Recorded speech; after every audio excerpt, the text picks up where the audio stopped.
अजीज तलबा, अस्सलाम वालेकुम। जमात शशम में खुश आमदीद।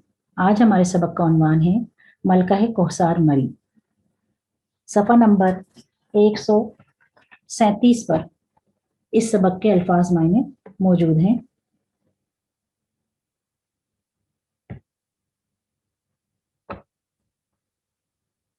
सबक पढ़ने से पहले हम इनके अल्फाज माने कर लेते हैं ताकि सबक समझना आसान हो। आगोश गोद, पहलू। तांता बंधना, आमदोरफ्त शुरू होना।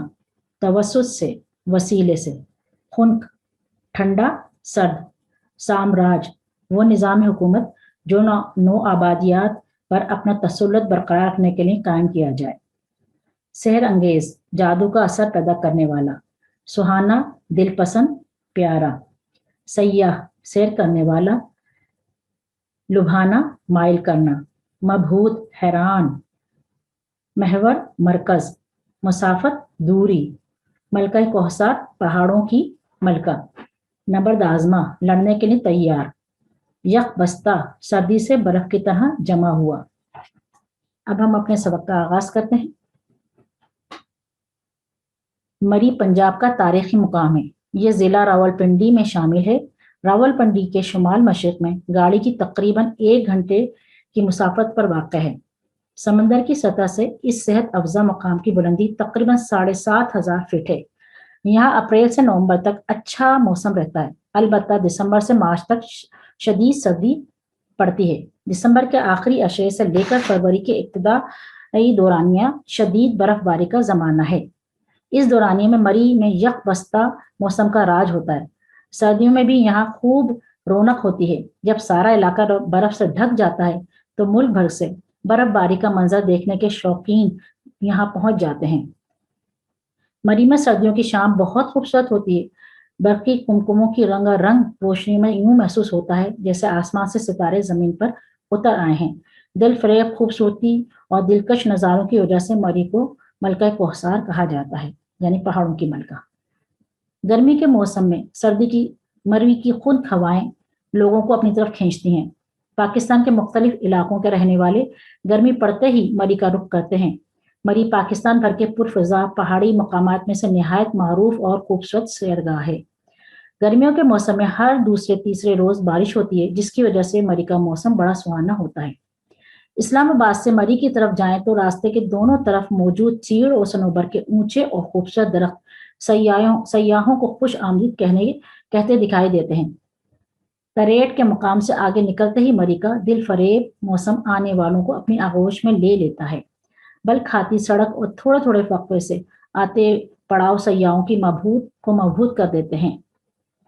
19वीं सदी की तीसरी दहाई में अंग्रेजों ने मरी में बेस कैंप बनाया तो इस शोर को मरकजी अहमियत हासिल हुई। 1857 की जंग आज़ादी में यहाँ बर सगीर पाक व हिंद के मुख्तलिफ इलाकों के रहने वालों ने अंग्रेजी साम्राज्य के खिलाफ अपने जज्बात का इजहार किया। वहां मरी के रहने वाले भी किसी से पीछे ना रहे। उन्होंने अपनी जमीन से अंग्रेजों को निकालने के लिए गोरीला जंग शुरू की और इसमें खासे कामयाब भी रहे।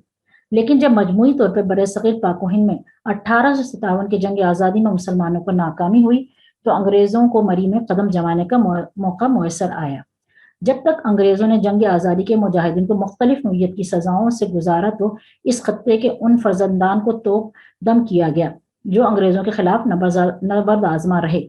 आज भी बाग़ शहीदां में इन जानिसारों की कब्रें उनकी हिम्मत, जुर्रत और हौसले की गवाह हैं। तहरीक पाकिस्तान में भी अहले मरी का किरदार नुमाया रहा है। पाकिस्तान के जिन शेरों को कायदे आजम के कदम चूमने का शर्फ हासिल है, इनमें मरी भी शामिल है। 1946 में कायदे आजम मोहम्मद अली जिन्ना मादर मिल्लत फातिमा जिन्ना के हमरा कश्मीर से होते हुए मरी तशरीफ लाए और मरी के मारूफ GPO चौक में फर्जंदान इस्लाम से खिताब किया। मरी एक मरकजी सड़क के इर्द गिर्द आबाद है जिसे माल रोड कहते हैं। माल रोड पर सैकड़ों होटल यहाँ बाहर से आने वाले सयाह के क़याम करते हैं। मरी के माल रोड की एक तारीखी और तहजीबी हैसियत है। ये GPO चौक से शुरू होकर पिंडी पॉइंट तक जाता है। इसके दोनों तरफ खूबसूरत होटल और दुकानें मौजूद हैं। मरी के बाजार में हर तरफ की चीजें मौजूद हैं जहाँ से सयाह अपनी जरूरत की चीजों और तहाइफ खरीदते हैं। मरी के माल रोड के अलावा पिंडी पॉइंट, कश्मीर पॉइंट, باغ شہیدہ بھی قابل دید مقامات ہیں۔ مری کے ارد گرد و نواح میں نیو مری، گھڑیال کیمپ، بھوربن بھی دیکھنے سے تعلق رکھتا ہے۔ نیو مری میں چیئر لفٹ اور کیبل کار سیاحوں کی دلچسپی اور محور ہیں۔ بچے، بوڑھے، جوان چیئر لفٹ اور کیبل کار پر بیٹھ کر لطف اندوز ہوتے ہیں۔ پہاڑوں کے اوپر سے گزرتی ہوئی کیبل کار سے زمین کا دلکش منظر سیاحوں کو مسحور کر دیتا ہے۔ مری کے قریب گھوڑا گلی کے مقام پر اسکاؤٹ کی تربیت گاہ کے علاوہ معروف مشہور لارنس کالج بھی ہے، جو انگریزی دور میں انگریز بچوں کے لیے اور قائم پاکستان کے پاکستانی بچوں کی تعلیم و تربیت کا اہم مرکز ہے۔ سرد ہواؤں، بلند و بالا درختوں، پرکشش پہاڑوں اور وقفے وقفے سے آتی جاتی بادلوں کی ٹولیوں کے بیچوں بیچ بل کھاتی ہوئی ایک سڑک مری کو ایبٹ آباد سے ملاتی ہے۔ اس سڑک کے توسط سے ایوبیہ، خانس پور اور باڑہ گلی، نتھیا گلی وغیرہ کے سحر انگیز مقامات کی سیر کی جا سکتی ہے۔ مری پاکستان کے خوبصورت ترین تفریحی مقامات میں سے ایک ہے۔ گرمی اور سردی دونوں موسموں میں یہاں ملک کے دیگر مقامات سے آنے والے سیاحوں کا تانتا بندہ رہتا ہے۔ یہ سیاح یہاں آ کر خالق کائنات کی پیدا کردہ ان خوبصورت نشانیوں اور دل فریب مناظر سے دل کو لبھاتے ہیں۔ اللہ حافظ۔